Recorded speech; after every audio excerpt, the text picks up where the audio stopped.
The 14th of June 2025. I'm trying to sit this way to keep the glare off the window here. Anyway, you're welcome back. I wasn't going to make another video today, folks, but I want to bring up one somebody mentioned there about this case in Cavan. Now, I sort of know the family, but I didn't know this case was running. And it's amazing that for every case I'm involved in or advising or talking to someone about, there's at least 3 others that people take on their own. The lawyers in this case was Peter Bland, Senior Counsel, and Michael MacDonald, Junior Counsel. And Michael MacDonald, he acted for the people down in Kildare, and he seems to be quite good. I don't know who was the solicitor, but it doesn't really matter anyway. But anyway, I'll give you the bones of it. The state always had the right to take land for roads, for railway lines, for this, that and the other. And whether you liked it or not, they could take your land for a railway line, we'd say, or pylons, or electricity, or whatever. And they had the right to enter on the land. And the agents of the state had the right to enter on the land. And the Electricity Act of 1927 in Ireland makes provision for the ESB, if they're doing pylons, to serve notice and negotiate with the landowner. Now, there was an act in Victorian time, 1845, I think it was, and it set up a type of an assessment situation. And it was improved upon in 1919 by a similar legislation, which carries on into the Irish state until it's amended. And then the Electricity Supply Act just said enough and that they have to get compensation, or there has to be some agreement, but it didn't go any further than that. So a man called, I think he's Peter O'Reilly, and he lives in Cavan. He lived in Cavan, in Crubany area. And I know the area unbelievable well, and I kind of knew him. But he passed away, the poor fella, a few years ago. And his wife and family are still there. But before he died, the ESB wanted to put pylons on him. They're not big pylons, the ones up there, they're middle-sized. And he wasn't happy. And he went to the arbitrator, a man called Good. I better not say whether he's on the land of living or not. I'm not too sure. I'm after reading this here and I have to try and remember it, Went to Good. And Mr. Good, he made the point to Mr. Good, probably through a solicitor, that old English common law says there's a thing called injurious affection. Strange concept. Now, it's not nuisance. Remember, the law of nuisance is 900 years old, and it's still very much on the books today. And even in defamation, there's a bit of common law involved there as well. Because the common law of England is part of Irish law. Now, it's been established over the years, and a lot of it has been changed by the Dáil, but a lot of it hasn't. And it's so written into Irish law and American law and Canadian law that it can't be taken out. A man called Kingsmill Moore, he was a judge. He was a judge in British times, and I think he was a judge in Irish times, said, you just can't pull it out. A lot of people don't like it there, but anyway, Mr. Good for the whatever commission awarded Mr. O'Reilly and his people for his farm. He had a farm. He was a full-time farmer too, I understand. I inquired about him today of people I know in Cavan, and if I get it wrong, please forgive me. I just asked if what were, because I'm amazed that I knew him a sort of, but not too well. He was never in trouble with the Gardaí, and that's for sure. So anyway, Mr. Good awarded injurious affection. And what that means is that if you have a piece of land there and they take a bit of it off you, the court or the awarder can award money based on the impact of the whole property, of the entire property. Now, it doesn't apply in windmills. If I sue the windmill company, and many have, it's just a matter of me getting round to it, it's the law, the noise and the shutter flicker. It's not, they don't take my land away. Can't take your land off you for windmills. But if that's what it is, it's outside the farm, that's nuisance. But if they're taking your ground from you, They can't just take a little bit and say that's all that matters. Now, if there's only a wee corner of a field for a road, that probably, to widen the road, you wouldn't get much injurious affection there. They have to give you compensation. But what the ESB wanted, to give compensation only for the land underneath the pylons, your loss of that land, to give you something because you lost that land. You with me? But this went to Mr. Judge Murray. When the Irish Ombudsman, or Mr. Good for the assessor for the state or whatever, when he awarded the injurious affection, the ESB appealed. And they appealed all the way, and Mr. Riley let it go the whole way to the Supreme Court. Now, it wasn't a 5-judge decision. I think that where you have a case of involving the Irish Constitution, there has to be a majority of the Supreme Court. But the Supreme Court couldn't allocate all 9 judges to every case, and a single Supreme Court judge can take a particular case that's in his bailiwick and decide who's going to hear it. In the case of cases like this, not necessarily that you have to have a lot of Supreme Court judges.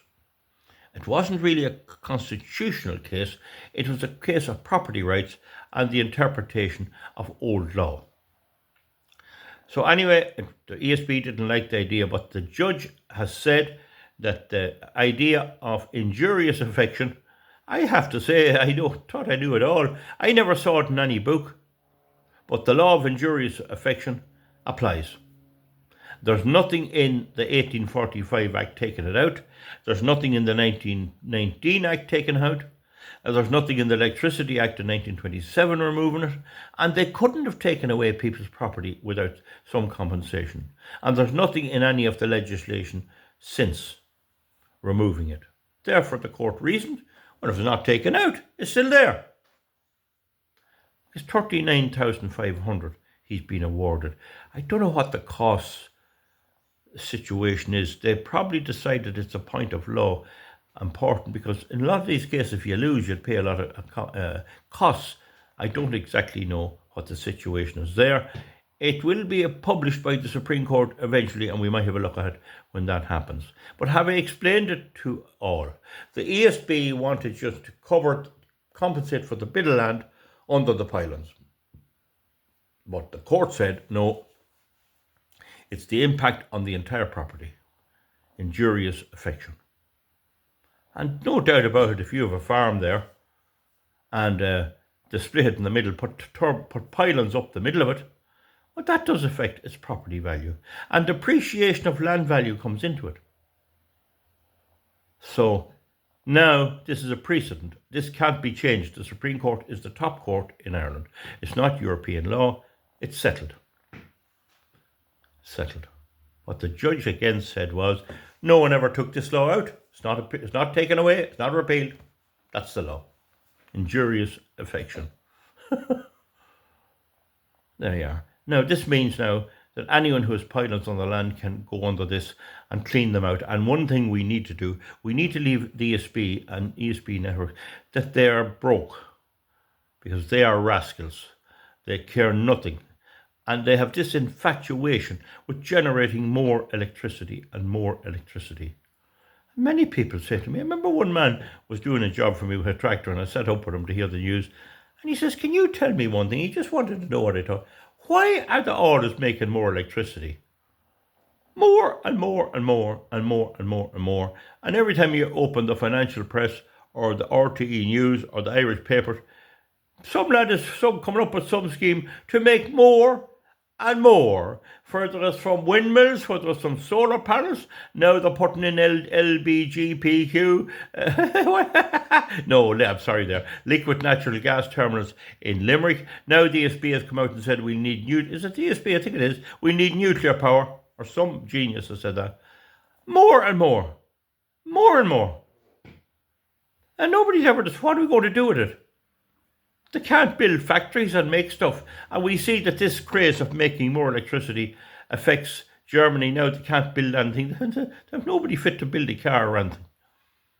So it's a mad situation. I suppose eventually people will realise this is head case people who have nothing between the ears, and all they can think of, let's have more, let's have more.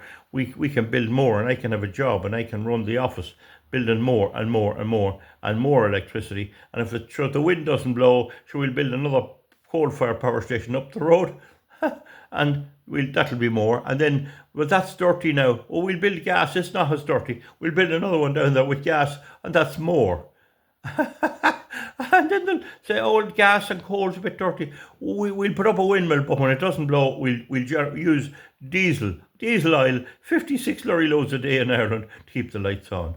And hasn't Joe Dolan a song? Am I dreaming about this? More and more and more money. You know that song? More and more. Just more and more and more. So hopefully this will mean that if they want more and more, they're going to have to pay for it. And of course it goes on your bill and my bill. And the big question is, to what degree will our electricity supply become so expensive that it will wane people of voting for Sinn Féin, Fianna Fáil, Fine Gael, and the people before puberty, and voting for somebody with a bit of common sense? I don't know, could it be done? You can comment underneath. Now, I hope I've explained that to you. It's the common law. You'll get it there. It is online, but it's not in a lot of the books I read. It's not on the ones I do. And I had several books. I do name them occasionally, but no, I never came across it now, but it's there anyway. Injurious affection. It dates away back to the Middle Ages. If they take your land off you, or take a part of it, you have to evaluate the total effect on the whole property. And that could run into a big expense on your bill. Whether it will put the lights out for the ESB, be no harm if it did. But this mad world. That's 12 minutes, folks. I hope I've explained it. Great judgment, very, very good. Like I do complain about the law sometimes not being applied. I mean, the thing about it is this should all be assessed under the Article 3.2 of the SEA directive, and all of this would come out. And then we could get a lawyer to put in a submission. My organisation, European Platform Against Wind Farms, we could get a lawyer to look up this for us, or we could look it up ourselves. But the way it is at the moment, you can't make a submission on the strategic plans of the government because they never do any assessment in the first place. So you study it all you like, you can't do anything about it. It just comes out in dribs and drabs from the courts, as unfortunate people are affected and have to risk thousands, a lot of money, trying to get their rights. And I'm sure one or two will lose, and they'll be broke, lose everything they have. This is the unfairness of it. Comment underneath. Bye bye. That's my last video today. No more. No more. Maybe more electricity, but that's my last video. Good luck. Thank you.